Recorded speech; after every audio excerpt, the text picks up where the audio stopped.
नमस्कार student, welcome my channel dreams Kunnu.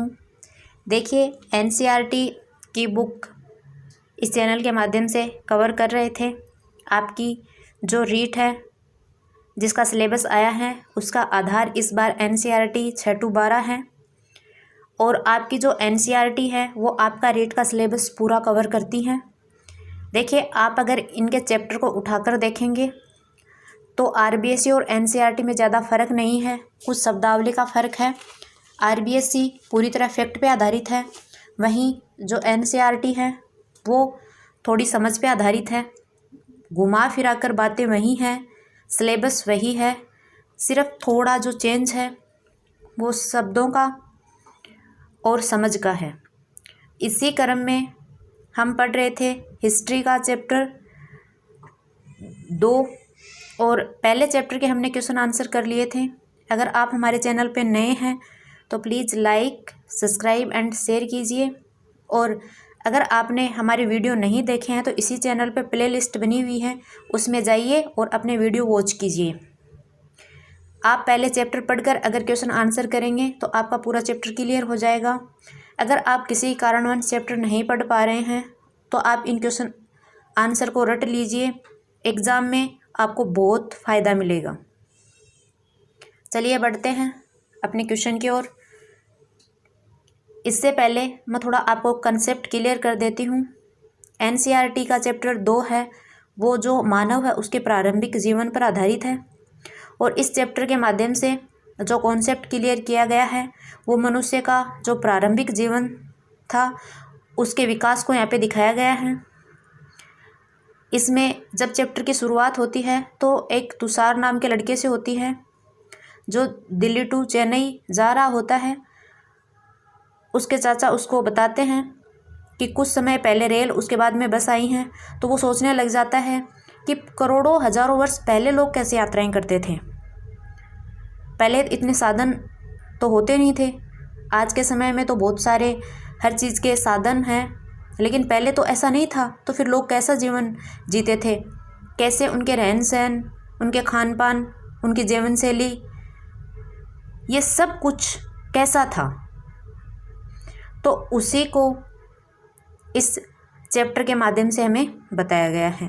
पहला question हमारा है कि प्राग ऐतिहासिक यानी पाषाण काल का विभाजन किया गया है। देखिए, प्राग ऐतिहासिक या पाषाण काल, इसको आप यूँ समझ लीजिए कि जब मनुष्य ने जीवन प्रारंभ किया था, तो उसका जीवन कैसा था? बिल्कुल जंगली था। उसको कपड़े पहनने रहने का कोई ढंग नहीं था, वो कपड़े पहनता ही नहीं था, घुमंतु जीवन जीता था। उस काल को जिसमें लिपि का कोई विकास नहीं था, उसके कोई साक्ष्य हमें नहीं मिलते हैं लिखने के, पढ़ने के, तो उस काल को क्या कहा गया? प्राग ऐतिहासिक काल यानी पाषाण काल। और पाषाण काल का विभाजन किया गया है, यानी पाषाण काल को कितने भागों में बांटा गया है? तो पाषाण काल को 3 भागों में बांटा गया है। देखिए स्टूडेंट, अगर आपसे क्वेश्चन पूछा जाए कि प्राग ऐतिहासिक काल को कितने भागों में बांटा गया है, तो कितने भागों में बांटा गया है? 3 भागों में। आपसे ये क्वेश्चन पूछा जा सकता है स्टूडेंट कि पाषाण काल का विभाजन 3 भागों में किया गया है, कौन कौन से? तो पूरा पाषाण, मध्य पाषाण और नवपाषाण। पूरा पाषाण, मध्य पाषाण और नवपाषाण। पूरा पाषाण से आप क्या समझें कि जब मनुष्य ने प्रारंभिक जीवन शुरू किया था वो उसका पूरा पाषाण काल आता है। मतलब उसको पहनने, घूमने फिरने का इतना कोई नॉलेज नहीं था कि वो व्यवस्थित जीवन जी सके, घर बसा कर रह सके, खेती कर सके, पशुपालन कर सके। ये सब कुछ जो दिनचर्याएँ थी वो उसके जीवन में नहीं थी। वो सिर्फ जानवर का मांस खाकर जिंदा रहता था। गुफाओं में कहीं पे भी अपना जीवन है वो जी लेता था। एक स्थान से दूसरे स्थान पर आना जाना ही उसकी दिनचर्या थी। और इस दिनचर्या के कारण क्या थे? तो पहला कारण ये हो सकता है कि भाई जब वो एक स्थान से दूसरे स्थान पर इसलिए भी जाता होगा कि जहाँ पे वो रहता होगा वहाँ से खाने पीने की चीज़ें समाप्त हो जाती होगी। दूसरा कारण अगर हम देखें तो ये देखते हैं कि भाई पानी तो नदी घाटी वगैरह में मिलता है, नदियों के किनारे तालाबों के किनारे, तो वो पानी की तलाश में भी इधर उधर जाता रहता होगा। तो ये सब कॉन्सेप्ट हमें इस चैप्टर में दिए गए हैं जो हमारे समझने के लिए हैं। बाकी फैक्ट के तौर पर हमें इतना समझना है कि प्राग ऐतिहासिक काल है उसका विभाजन कितने भागों में किया गया है, तो 3 भागों में, पूरा पाषाण, मध्य पाषाण और नवपाषाण। आगे बढ़ते हैं। इसमें अगर आगे हमसे क्वेश्चन पूछा जा सकता है तो ये पूछा जा सकता है स्टूडेंट कि पूरा पाषाण काल का समय माना जाता है। अगर एग्जामिनर करता आपसे ये क्वेश्चन कर ले कि पूरा पाषाण काल का समय है, तो आप करेंगे 20 लाख साल पहले से 12,000 साल पहले तक का युग किस में आता है? पूरा पाषाण काल में आता है। नेक्स्ट क्वेश्चन इसी से बन सकता है स्टूडेंट कि मध्य पाषाण काल का समय क्या था? तो मध्य पाषाण काल का समय 12,000 साल से 10,000 साल पहले तक का समय क्या था? मध्य पाषाण काल का समय था। और इसी में से क्वेश्चन हो सकता है कि नव पाषाण काल का समय क्या है? तो आप याद रखिएगा 10,000 साल पहले से प्रारंभ युग क्या कहलाता है? नव पाषाण काल कहलाता है। आगे बढ़ते हैं। किस युग को मेसोलिथिक एज कहा जाता है? किस युग को यानी मेसोलिथिक एज कहा जाता है? देखिए स्टूडेंट, प्राग ऐतिहासिक काल जब हम पढ़ रहे थे तो पूरा पाषाण काल, उसमें जो औजार थे वो बड़े बड़े थे, उसको कोई तराश कर या किसी डिजाइन में नहीं बनाया गया था। लेकिन जब बीच का मध्य पाषाण काल आता है उसमें जो औजार थे वो थोड़े ठीक, यानी उनको थोड़ा तराश कर बनाया गया, उनका आकार भी छोटा था। तो मध्य पाषाण काल को क्या कहा जाता है? मेसोलिथिक एज कहा जाता है। आगे बढ़ते हैं। मानव ने पशुपालन एवं कृषि कार्य किस काल में प्रारंभ किया? तो देखिए, मानव ने नव पाषाण काल में पशुपालन एवं कृषि कार्य प्रारंभ किया था। मानव ने सबसे पहले किस जानवर को पालतू बनाया? तो देखिए, मानव ने सबसे पहले श्वान यानी कुत्ते को पालतू बनाया था। ये फैक्ट है, ये एग्जाम में पूछ लिया गया है कि मानव ने सबसे पहले किस जानवर को पालतू बनाया था? तो कुत्ते को पालतू बनाया था। और इसी क्रम में रेट में एक क्वेश्चन ये भी आया हुआ है कि मानव ने सबसे पहले किस धातु की खोज की थी? तो तांबे की। आगे बढ़ते हैं। प्राचीन काल में गर्त निवास के साक्ष्य कहाँ से प्राप्त हुए हैं? तो देखिए, प्राचीन काल में गर्त निवास के जो साक्ष्य हैं वो बुर्ज होम से प्राप्त होते हैं। कहाँ से प्राप्त होते हैं? बुर्ज होम से। बुर्ज होम कैसा स्थल है? नवपाषाण स्थल है। और ये कहाँ से प्राप्त हुआ है? तो ये जम्मू कश्मीर में है। बुर्ज होम स्थल कहाँ है? तो जम्मू कश्मीर में है। आगे बढ़ते हैं। देखिए, जब हम प्राचीन इतिहास, जो मानव का प्रारंभिक जीवन का अध्ययन करते हैं, तो जो खोजकर्ता थे वो अनुमान लगाते हैं कि पहले मृतकों के साथ कुछ चीज़ें दफनाई जाती थी।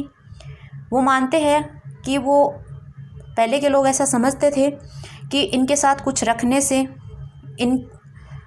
इनकी जो आत्मा है, इनका जो मतलब शरीर है, उनके साथ में अगर कोई चीज़ हम रखेंगे तो वो आगे उसका उपयोग कर सकता है।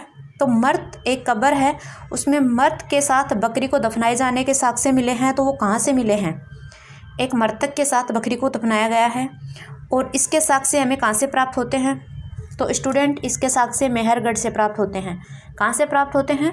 मेहरगढ़ से। अब आगे आपसे एक क्वेश्चन हो सकता है कि मेहरगढ़ स्थल कहाँ है? मेहरगढ़ स्थल कहाँ है? तो मेहरगढ़ बलूचिस्तान पाकिस्तान में है।